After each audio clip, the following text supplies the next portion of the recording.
Hello,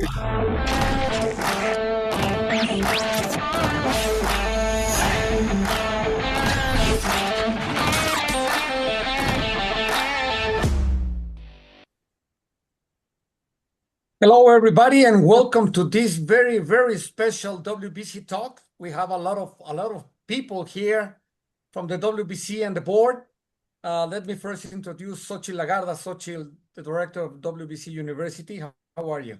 I'm so happy today. Welcome everybody and welcome the members of the board. Mauricio, our president, thank you for create this space for the world because we have so many people joining from so many countries, and to get to know inside the WBC, it's so great. So thank you for this time and thank you to the members of the board we have today. And Christiane, our engagement director, please, she always has a special message, words for everybody. Welcome, Christiane, and welcome everybody. Thank you. Good morning, good afternoon, everyone. It's very nice to see you. As we mentioned last week, equality, I don't feel like talking about equality today, but a word came to my mind this morning, and it's change. Change is a constant in human life. Since we are born, everything around us keeps evolving. So everything keeps changing with time, and we must allow change to happen. We fear it because of the uncertainty it brings, but it also creates progress. So without change, learning would not exist. Every challenge requires courage, but challenge also pushes us to adapt into a new world and to the new opportunities. In the end, change is not an enemy, but a path to stability. We must not resist change because it will allow us to become better persons and become better at whatever we are doing. So keeping that in mind, I will give you the word, and please keep the change in mind and that it is something good for everyone. You know, Christiane, I always agree with your words weekly because it makes me think the world is changing and we need to be more flexible about everything. We need to be with the world timing. So I love it today. Thank you for your message. And now thank you. Mauricio, the word is yours, please. Well, I think yes. Sorry. Let me first. It was very interesting, and there are sometimes you have to change with the world, but there's also people that change the world, like the one that we are introducing now, the president of WBC, Mauricio Sulaimán. Yes. Good morning, good afternoon, good evening. I don't know how to put my camera. Am I center or not? Yep. Yes. Okay. So happy to see so many friendly faces, to see my dearest Rex Walker, who is our mentor, someone who has been incredibly important to the WBC, to have Mauro Betti, the International Championship chairman. We'll also have Kevin Noon, who is going to be talking a little bit about what we have done in Thailand, in Muay Thai, in Asia, in developing China, India, and so many challenges that we have faced. Alberto León, our legal counsel and vice president, who is in charge of the Continental Americas Championship. I believe those are the presenters, plus so many friends. I see Germany, Panama, Austria, Australia, Thailand, Italy, Bulgaria, many states in Mexico, in the United States. It is just very nice to see you all, and thank you for joining this special edition of the WBC Talks. Thank you, Victor. Thank you, Xochitl. Thank you, Christiane. What you do every week is very important for the WBC University and to keep the WBC world united, the boxing world united. I did not know the word that Christiane, who is my boss, was going to say today, change. And it goes so great into today's WBC talk. what the WBC has faced since its foundation. By the way, this Saturday, we will celebrate 63 on 63. 63 years. Can you please put the, thank you. We are facing 63 years. We were born in 1963, so 63 on 63. And what the WBC has always faced is making changes. And with every change, it comes a huge resistance. It is natural, it is a human nature to resist change. We feel comfortable doing things as we know them, doing things as it is usual, as it is customary. So whenever there's a change, there's movement, and then it's a challenge to make it and to introduce it. If you just think back, position your mind, 1982 and before that, all fights were 15 rounds. People, fans, television, promoters, trainers, boxers, everybody was used to 15 rounds. To see 13, 14, and 15 round human beings inside the ring that were not really there. Their mind, their body was completely wasted and finished. And through the WBC and many studies performed in UCLA, the conclusions, all the information that came about made the change from 15 to 12. Today's youth titles are held for 8 rounds. Some international titles are allowed for 8 rounds. So everything that we have always planned comes with that problem of the change, of the resistance. We have to deal with national federations, with state boxing commissions, with continental federations, and it is a huge task to try to introduce something new.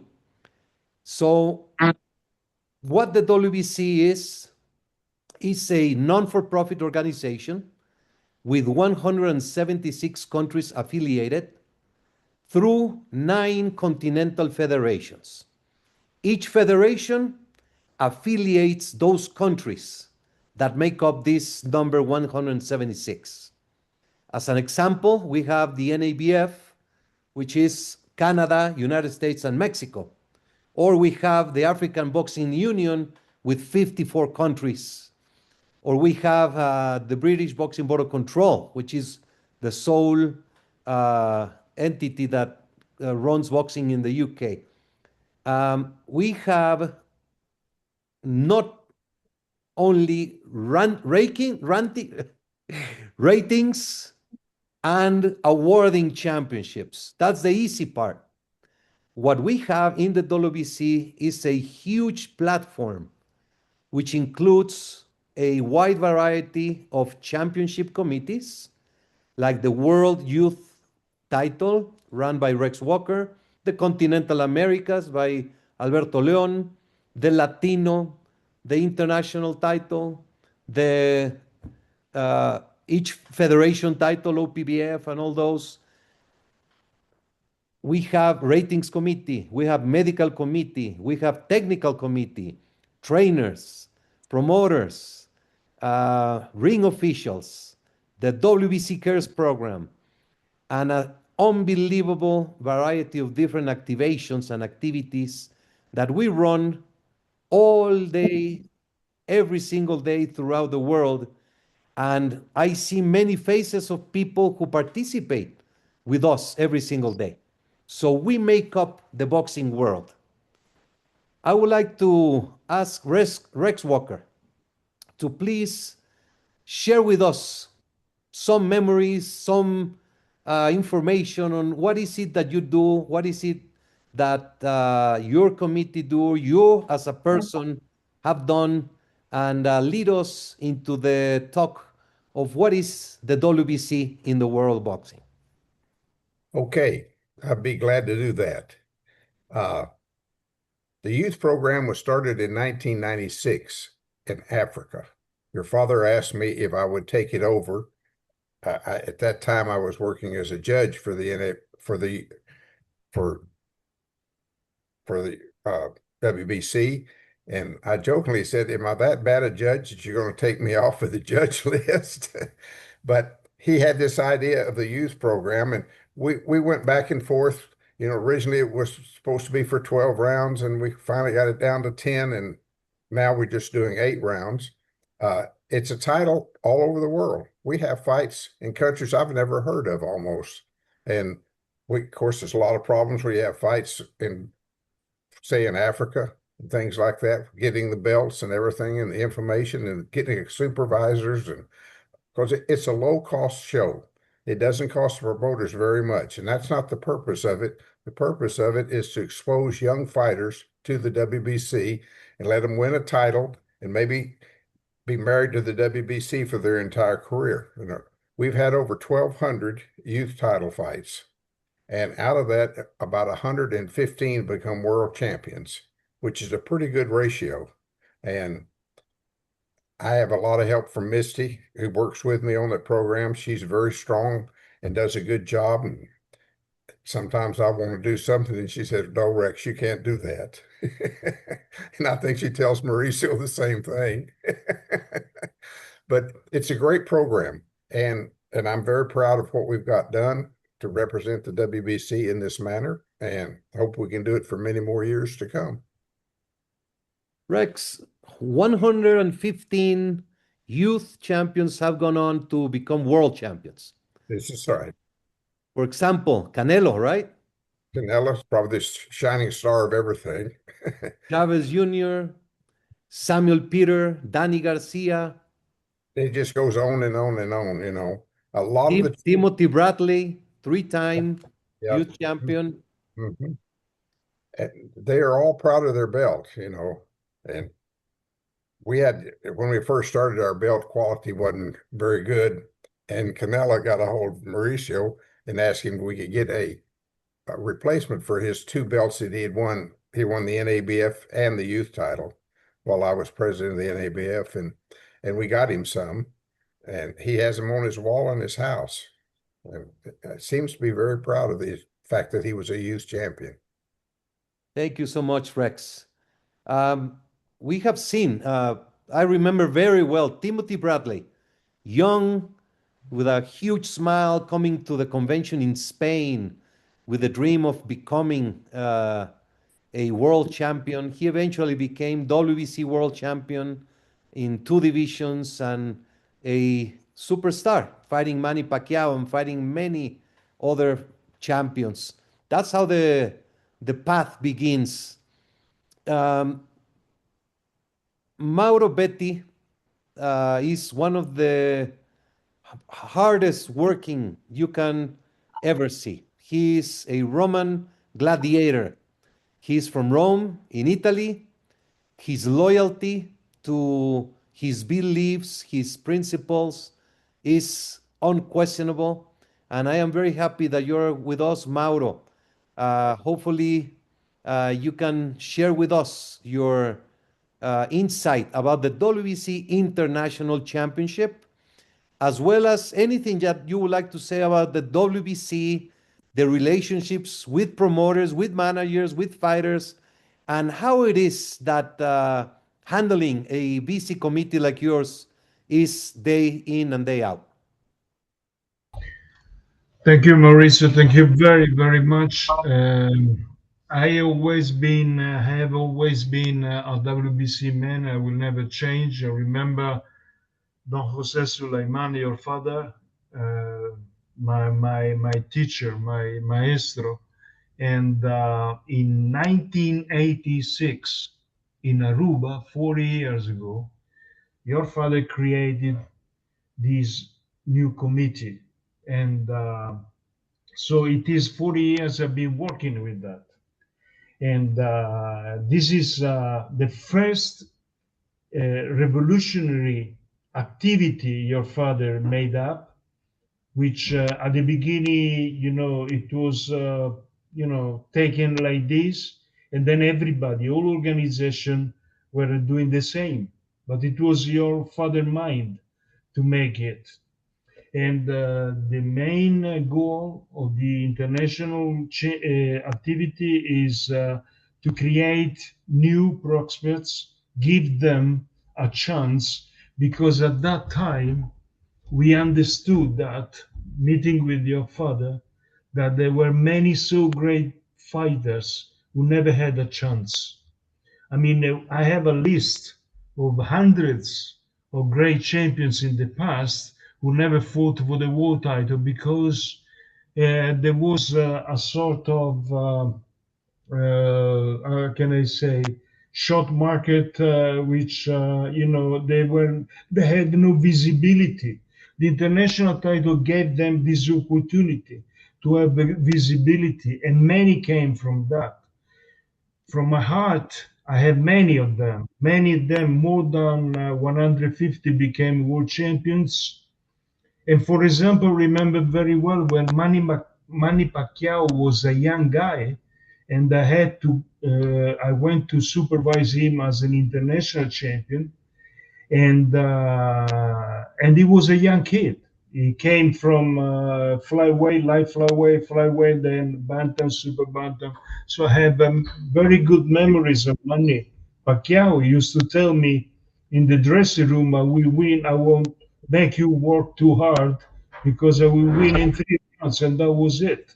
And so many great stories about this. And it is I'm very proud actually to be a WBC man, and I will never change my mind. You know, the WBC is boxing in the world. So Manny, his first championship was the international title in flyweight, then went on to become world champion in flyweight, and then 2 decades later, a Hall of Famer, having won titles in 8 weight categories. And it all began with a young Mauro Betti supervising in the... There was something else, Mauricio, I want to tell you. When Manny became a world champion, okay, unified world champion, he had many belts on his shoulder and everything. And in the center of his wrist, he had the WBC international belt on it. I have a picture in my son's restaurant, with them. The first one was still, he was a unified world champion, but still he had that belt on him. That made me feel very proud, I'm very happy indeed. Mauro, what do you tell, how do promoters reach out to you, and how do they plan to promote a WBC International? This is like all of us here, sitting here, and many others who are not here. This is a 24 hours activity because of the time difference, because of long distance. So it is the main activity of this committee is not to wait only for a promoter to contact you or to knock your door, is you to try to make them understand how important this is, and the title is vacant, you have this champion, why don't you do so? It's a 24-hour per day activity. You look for fights, you look for good fights, and then when you make this, the promoters are able to understand how important it is, and then they get in touch with you, but you don't have to wait for someone to knock your door. It's you to work hard every day. That is the key. I would like to invite anyone who has any question or any comment at any time. Please raise your hand and we will be happy to hear and to interact. I see Frank Garza. My dear Frank, I'm going to see you next week in Detroit. Is it still snowing there? It's going to be a nice warm week for you. I talked to the weatherman and I said, I got a good friend coming. Let's see what can we do for him. So he said, I'm going to promise you that the temperatures will be right in the 40s. Oh, So super. I'll be in my shorts and sandals. You'll probably still have your winter coat on. But I want to say something about your father. It was 1996, and we were at the NABF convention. And the one thing about your father, when he would come in, I don't know how he did it, Mauricio.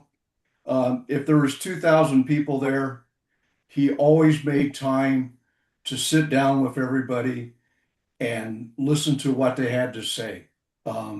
That your father was just a remarkable person. They're very, very big shoes that you have had to fill, and you're doing a tremendous job doing that. And I'm so happy to know that you're coming here in Detroit. We have a big fight card. Clarissa Shields, the women's heavyweight champion. We're going to have a WBC US title fight. And then we're also going to have another WBC fight on the card. And then the following month, we're going to have a WBC US title. So we're having a lot of activity in our area. And the last thing I want to say is that makes it very important for the WBC is that we've had just out of one gym over 46 WBC champions come out of our Kronk gym. And we have other gyms where WBC champions come from, and they all tell me the same thing. We want the green belt. They know there's other belts out there, but I have never ever had a boxer come to me and say, I want this belt or I want this belt. They always say, I want the green belt. So keep up the good work, Mauricio. We're very proud of you. Thank you, Frank.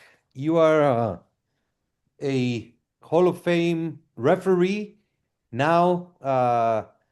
With the honorability that Frank has, he recognized that times are and the body is the one that rules, and he understood it was time to give up refereeing.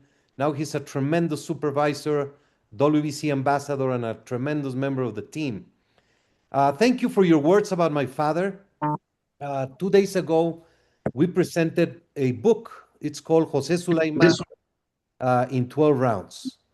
And there were so many testimonials and words from the people that attended this ceremony that were humbling. And Daniel Zaragoza took the microphone, and I was shocked. I never heard anyone explain in such detail the importance of the change of a rule, which is the official weigh-in. For decades, the weigh-in took place the day of the fight. And he went on to describe what it is for a human being to be completely dehydrated on the eve of the fight, waiting to make weight next day, having not eaten for weeks properly, having done tremendous sacrifice to make weight, and simply, he said something I never heard before, that the bones hurt so much that he could not even fall asleep. Lying on a bed, then he would go down to the floor, go to the bathroom, that the pain, the stress, the mental complications because of the weigh-in. When the weigh-in was changed to a day before, life became unbelievable better for all the fighters. And that was still today, there are people still trying to talk negatively about the day of the day before the fight weigh-in.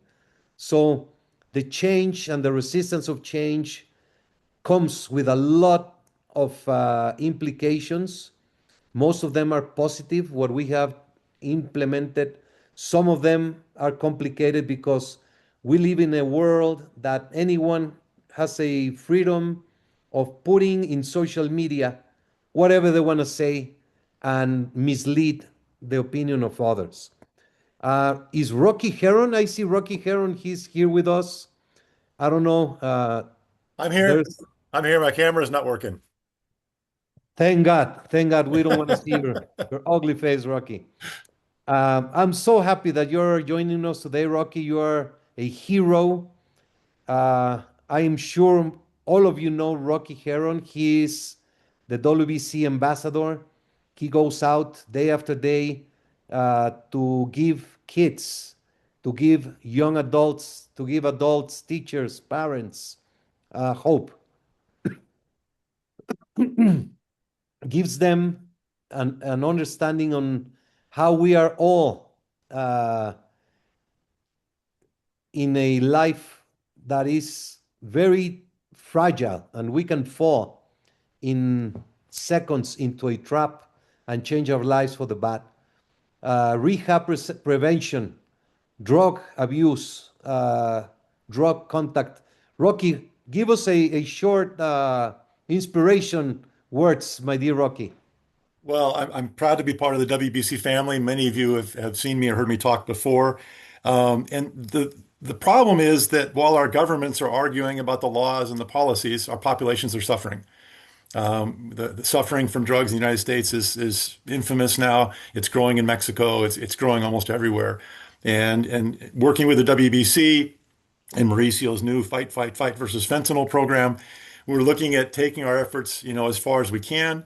Mauricio Sulaimán's going to fill you in on the details, but just 2 days ago, the City Council of Tijuana asked me to be the keynote speaker at a 3,000 student event next month. And I'm hoping we can make that a WBC event as well. So we can't give up hope. The kids listen. They appreciate the motivation. And I'll encourage everyone who's listening now to use us as resources to find ways in our communities to help give the kids the tools they need to have the lives they deserve.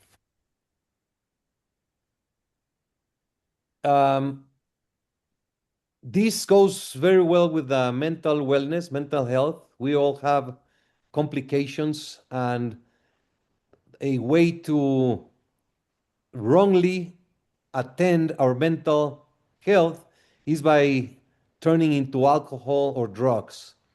So Rocky, what he says and what he does, he gives the kids hope and a line of what they can do. So whenever there's things that you can do when you're feeling anxious, depressed, sad, challenged.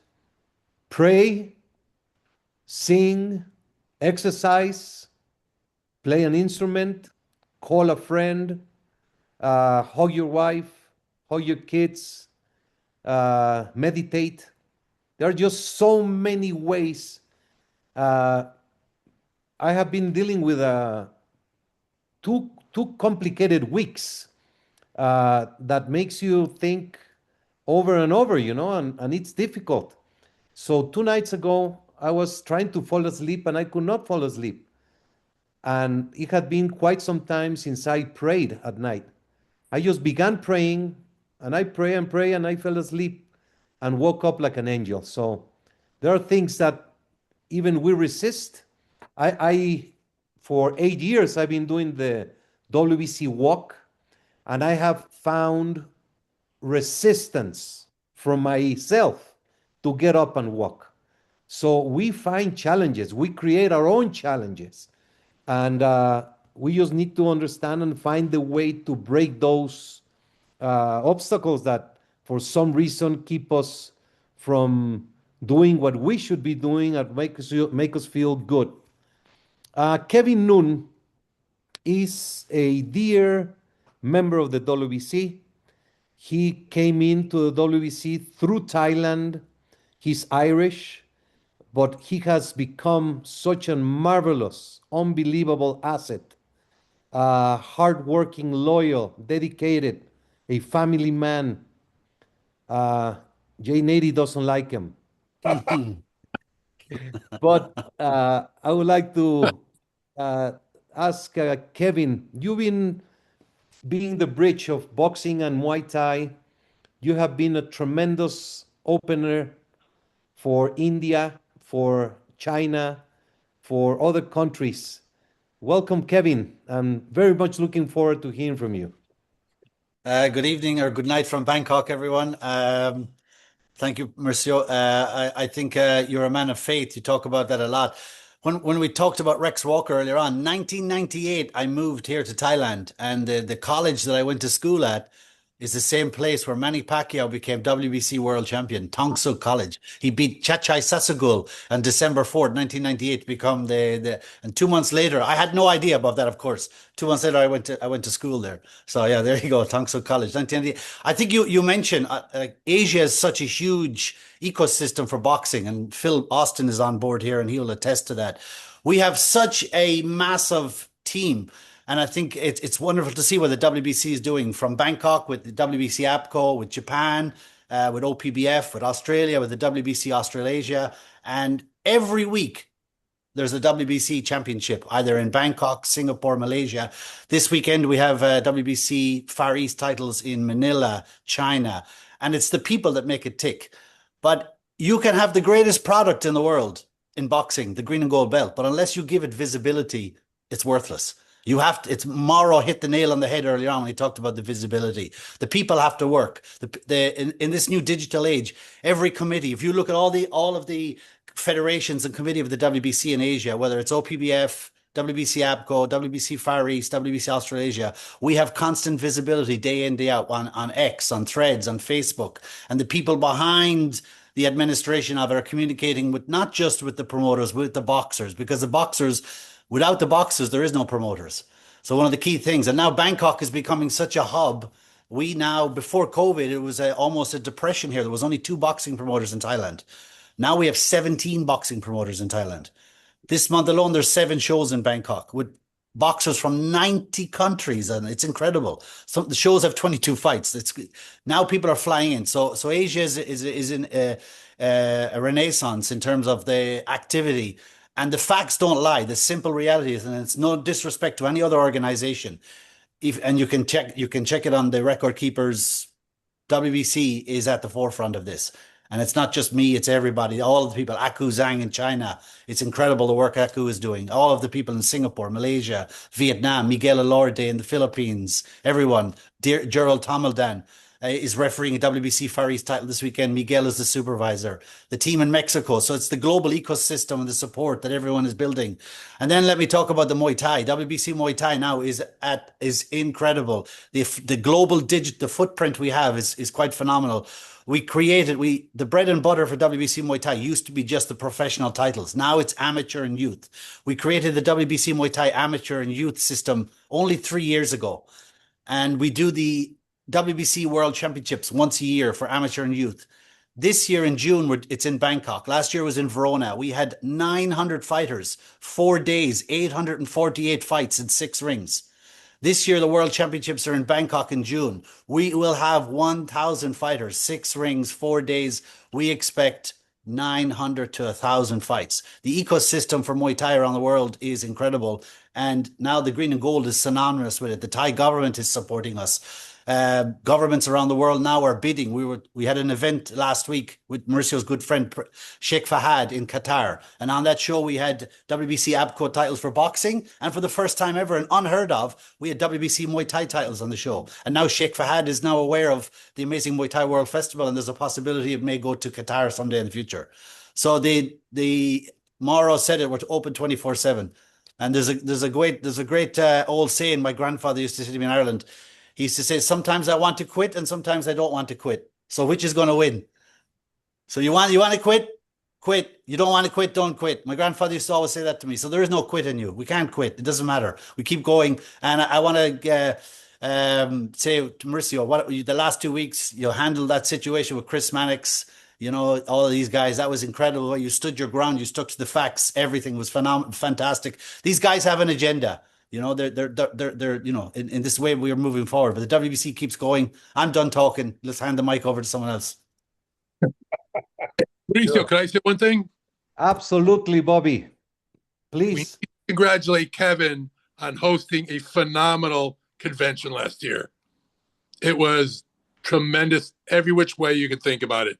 Kevin did an unreal job. I cannot agree more.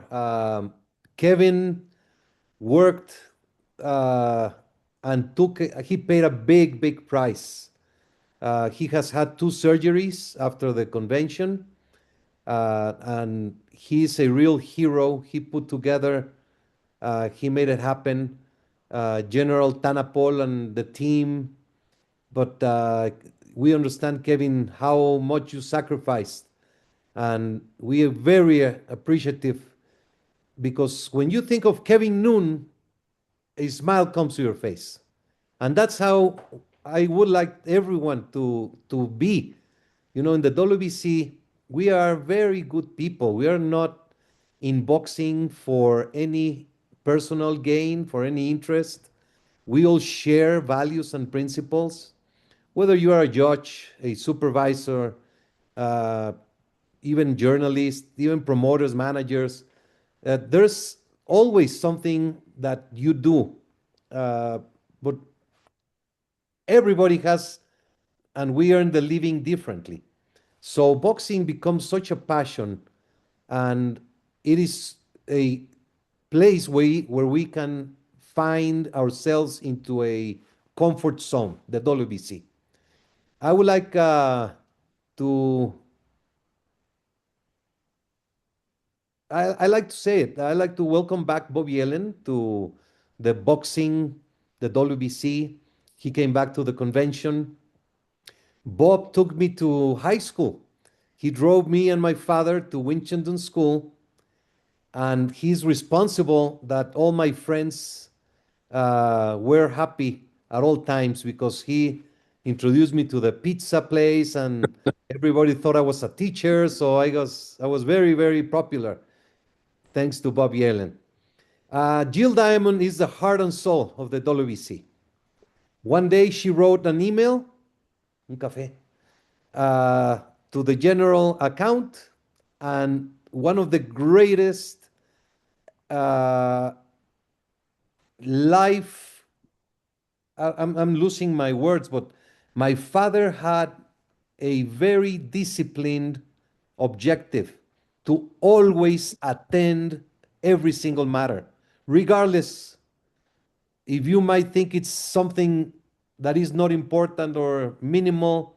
For that person, reaching out is very important. So that email that went into the box was attended, was responded, and 24 years later, Jill Diamond is the heart and soul of the WBC, the WBC Cares chairwoman, and WBC Women's Boxing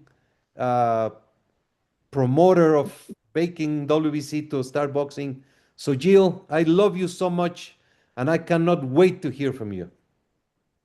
You know, the idea of defending the WBC or having to justify anything, it's ridiculous. Why am I involved with the WBC? Because over 20 years ago, when I started boxing for fun, I met all of these women who were completely unvalidated and not represented. I didn't know anything about boxing, really. And I chose the WBC to write to because I was told they were the most humane organization, completely committed to the athletes, donating money to research. So I sent this email out, never expecting response. And in fact, I thought if I did get a response, it would be a nasty one, because my email was nasty. Instead, I got a phone call about 3 weeks later from a gentleman who said, "My name is Mauricio Sulaimán, and we're thinking about sanctioning women's boxing. I'd like you to meet my father."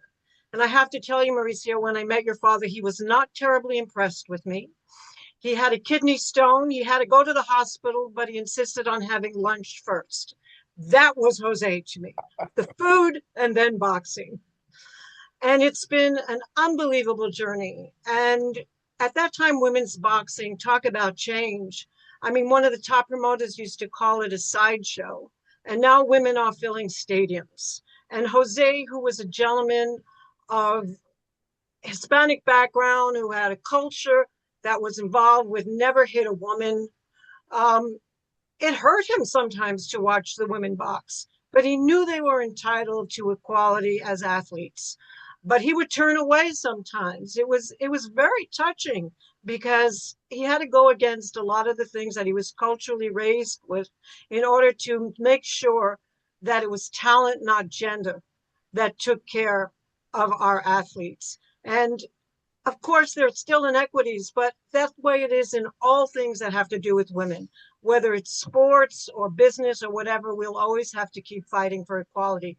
It's just been the most beautiful journey with the most beautiful people, and CARES was just an outgrowth of what was already happening in the WBC. Money for funerals, money for people's, hospital stays, money that nobody ever knew about, that was generated to boxers who were in help, not just WBC boxers, but all boxers who reached out. Jose would reach back.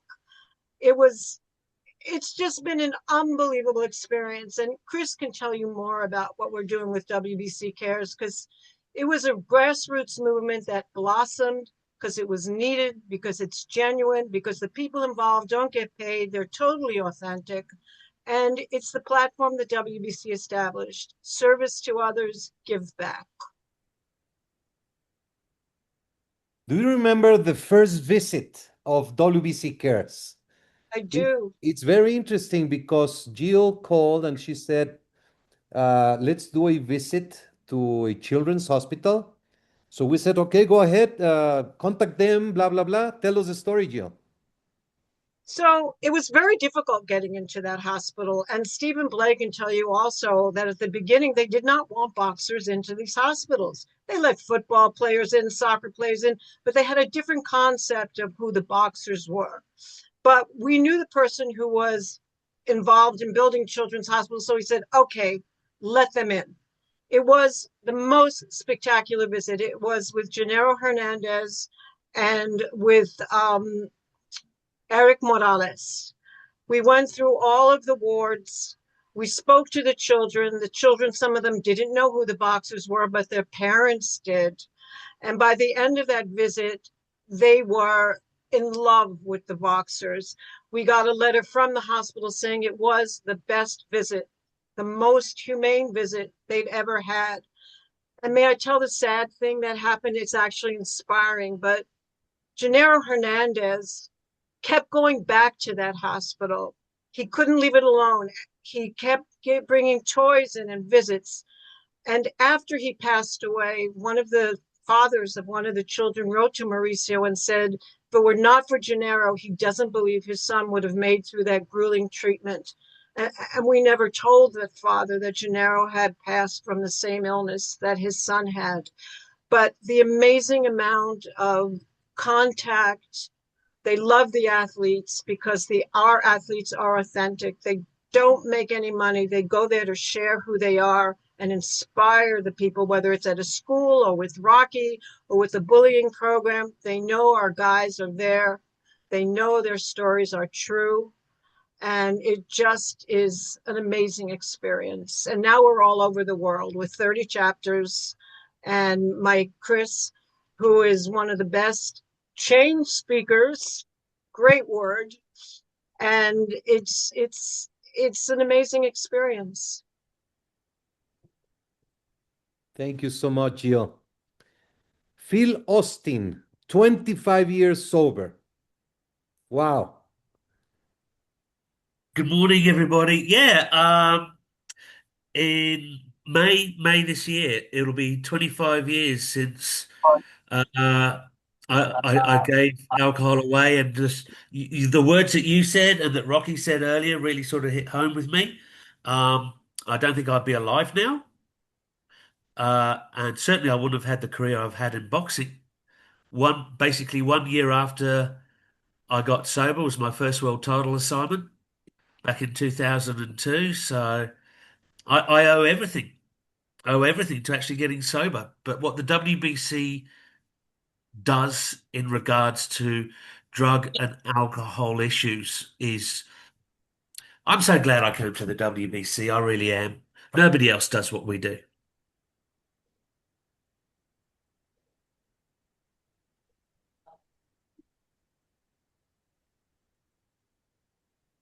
You're muted. Mauricio, your microphone's off. I love it. Thank you, Phil. And we had Stephen Blea with a birthday, and I called him. It was 2 days ago, Stephen, or yesterday? 2 days ago. and I called them, and I could feel his sadness. He celebrated his birthday visiting his grandchildren's grave. All I want to say is that we hug you and you're part of our family. We love you so much, and you are a very special member, Stephen. And I'm so happy to see you with us always, every WBC talk.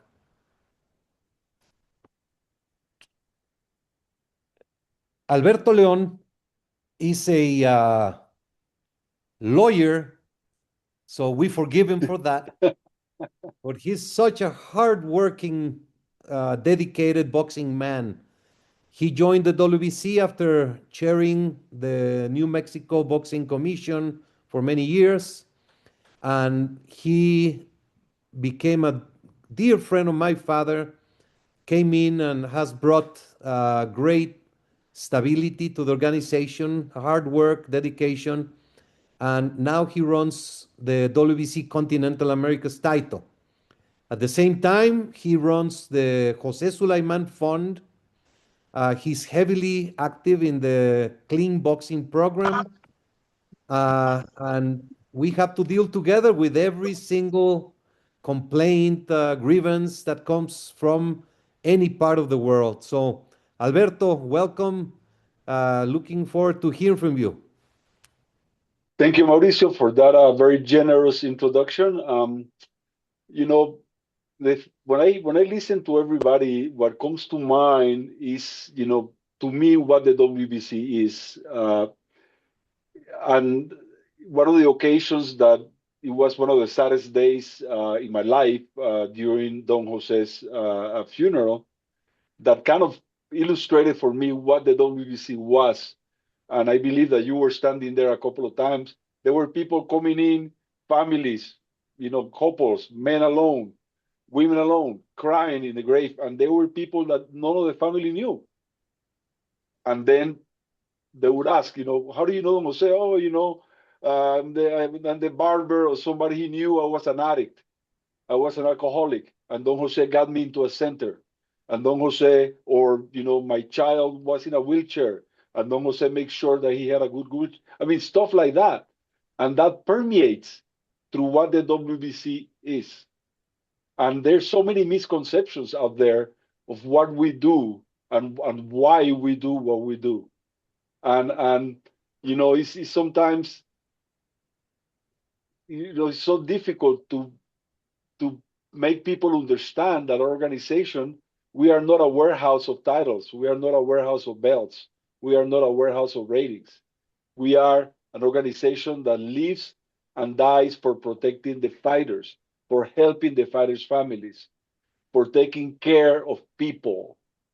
And to me, it's been one of the most enlightening experiences to be part of this organization, to work with most of the people that I see on this screen in one way or another to make things better. And that's what, when I wake up every morning and I anticipate my day, and I anticipate what I'm going to do for the WBC and with the WBC, and as part of the WBC, that's what comes to mind. We are human organization. We are not a business per se. We are not an industry. We are human. So that's what I wanted to contribute to this. Thank you, Alberto. Very, very nice. One of your champions, Christian Mbili, he reached out somehow to the Continental Americas. Give us a little bit background on Christian Mbili, the Continental Americas, who became interim champion and now WBC champion in super middleweight. Yeah, and I've been doing the research, Mauricio, because I believe that he holds the record of having defended the Continental Americas title more times. I think that he defended it 9 times, which is in a short period of time too. And his promoter, Camille Stefan, reached out to me about Christian, and I started looking at the tapes and all that of him, and I went like, wow, this kid is amazing. So I believe that the first time that I supervised one of his fights, he was the most enthusiastic. You can tell, the most disciplined, just a character, always present, always and loyal to the WBC. For him, the WBC was, the best. One of the things that we did, Mauricio, was that the belt that he first won, the Continental Americas, was beat up, completely beat up, because he was taking it everywhere. I think that he was wearing it to go out to eat to dinner. It was crazy. So, it was so that we got him a new belt. And when we gave him the new belt in one of his fights, he was so emotional, tears coming out his eyes, because he felt so celebrated. One of the best fighters, best conditioned fighters I've ever seen, throwing 70, 80 punches around as a super middleweight, 90 punches around as a super middleweight, round after round after round, and a pride of the WBC, Mauricio. Very proud of Christian. That is the most important asset we have, the close relationships that our members have with the fighters. We are in a moment that we need to reach out, like Mauro says. We don't wait. We have to reach out to the promoters, to the managers, the trainers, the fighters themselves, make sure they know they have a WBC to stand on, to be supportive. And I'm just extremely thankful and proud of every single member of this great family that makes the WBC. Is there anyone who wishes to make a comment, a recommendation, a question?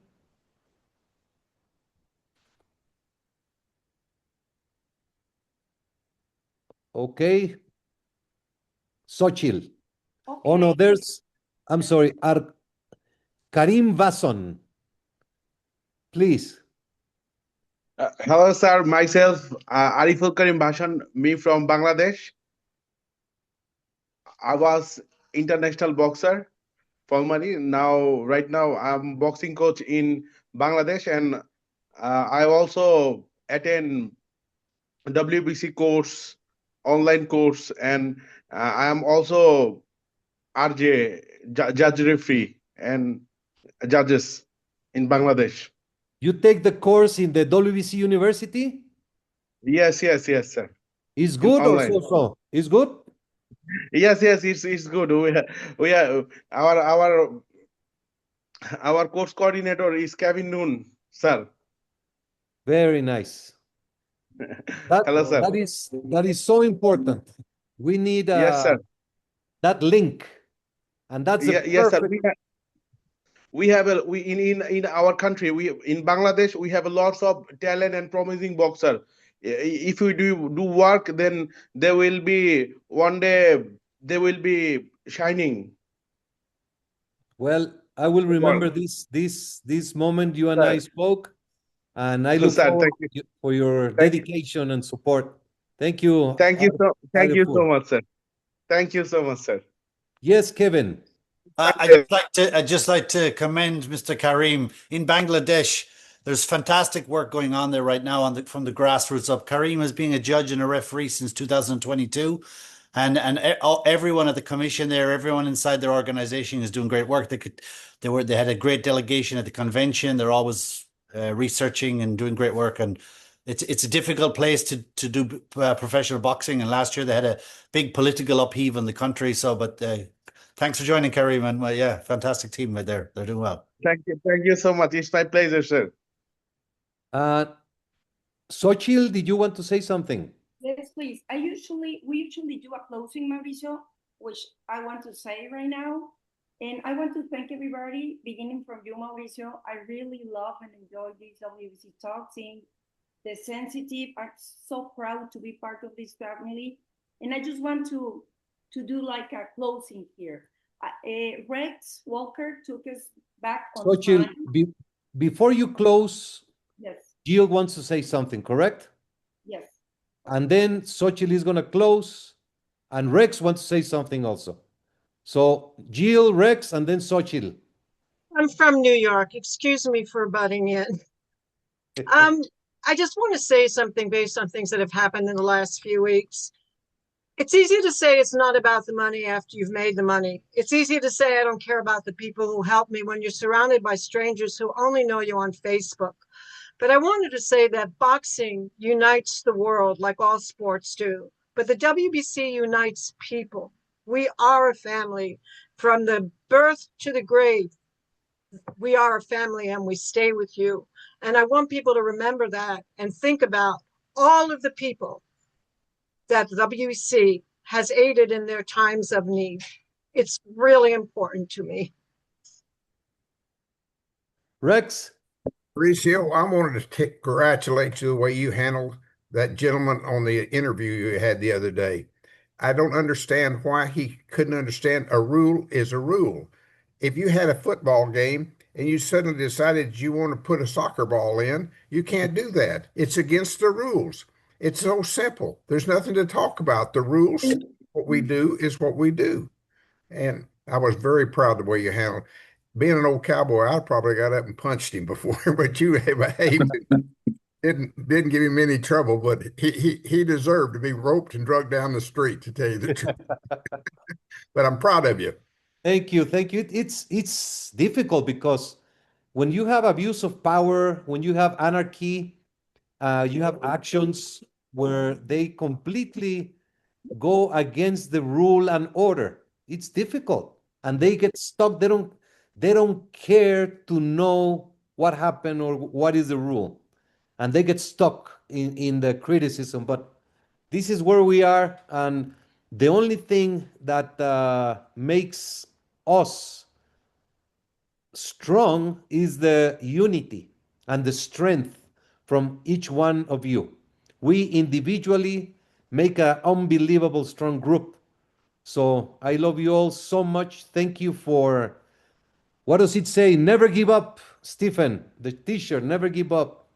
So thank you so very much. We're going to go to Xochitl for the closing of this WBC Talks, and I will be seeing you very soon. I deeply, deeply appreciate you taking the time on a Thursday, 11 p.m. a.m. Mexico, all different time zones in the world, and we are the WBC. Thank you so very much. Xochitl. Thank you, President. And I just want to make a closing reflection. Rex, thank you for taking us back on time. We are making sure we are not improvising at WBC.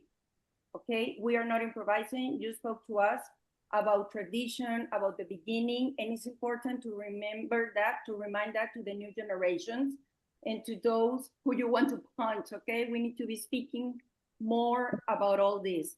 I want to take the words of Mauro, 24/7. The work he does is 24/7, and I think the work that many of us, we do here is 24/7. So thank you, Mauro, for sharing that. I think it's a work of the heart and it's a commitment you have, and that we've been learning to do that, anyone who is committed at WBC. Frank, speaking about Don Jose, well, it's great. Remember the words of Daniel Zaragoza. I just want to share that we are working on that. We are making sure at WBC University we share the knowledge, because the center of all the work we do is a boxer. So we are taking, since the experience of all WBC has, we're taking it in charge in the way we can at WBC University. Rocky, what can I say? Mauricio is your biggest fan. We all struggle with drug addiction, I think in any family, at least. That's why I support so much your work. I believe in you, Mauricio believes in you, and all of us believe in you. And you are a great teacher, and I thank you also from the heart. Mauricio, praying, you spoke about praying, the WBC walk. I think we all need to go back to our souls. Christiane shares every time almost when she speaks at the WBC talk, she shares something about the spiritual way that we need to go back into the soul. So any way you can, walking, meditating, praying, any way we can. Thank you for sharing that, because that's from your heart, that comes from you, and you're the leader of all of us. So thank you for sharing the simplicity of your heart, and that you are such a human being that we look after you, and that's great. Kevin, you share about Asia. I just want to tell everybody that the first translations we did, it was Kevin who opened the door for WBC University in China with Aku Chan, in India. We did the translation with India, in Thailand so many years ago. But Kevin was a great believer in WBC University, and we worked so much. And in that time, it wasn't like AI translation, so we did all by hand. Even his daughter helped us in Thailand. So thank you, Kevin, for all that. Bob Jalen, what can I say? This global ecosystem that was mentioned, we are working together now, but Bob is one of my first teachers, so I want to thank you for all that. Jill, you opened the doors for women in boxing. I admire you, I respect you, as I respect Chris and so many women here. There are the boxers, women boxing, but there are also the executive women in boxing. So open those doors to executive women in boxing is important. Thank you for being the leader and the face of that. And we are many that are following you here in those steps. The testimony from Alberto Leon, a lawyer responsible for the Queen Boxing, from the Jose Sulaimán, also a friend, looking after the fighters. What can I say of you, Alberto? So I'm just so thank you to you and to everybody, and of course to the team of WBC University. That's what we usually do at the end of each WBC talk. We just take a little bit of each, and this was a wonderful. And I just want to say this is Chris' idea, and we've been speaking that we need to open more the WBC talks. So anyone who wishes to come and share a topic, the doors are welcome, and we can begin having these talks more often. Thank you, Mauricio. Thank you. Thank you. God bless everyone. Bye-bye. See you soon. Thank you. Thank you. Bye-bye. Bye.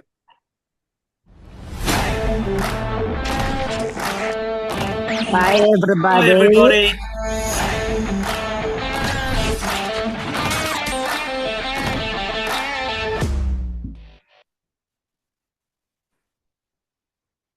Valeu com Deus.